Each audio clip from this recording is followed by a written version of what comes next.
భారతదేశంలో 23,00,000 మంది NEET exam రాశారు. మన రాష్ట్రం నుంచి 71,000 మంది రాశారు.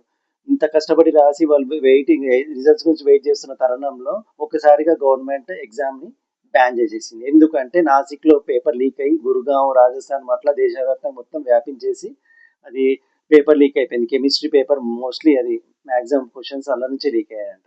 సో, అందుకని రద్దు చేసేసింది. కానీ ఇలా చేయడం కరెక్టేనా? ఇంతమంది విద్యార్థులు ఎంత శ్రమతోటి కష్టపడి చదివి రాస్తే ఆహా అని చెప్పేసి రిలాక్స్ అయ్యి వెయిటింగ్ ఫర్ ద రిజల్ట్స్. కొద్దిగా ఈజీగానే వచ్చిందని చెప్పేసి అనుకున్న వాళ్ళే చాలా మంది ఉన్నారంట.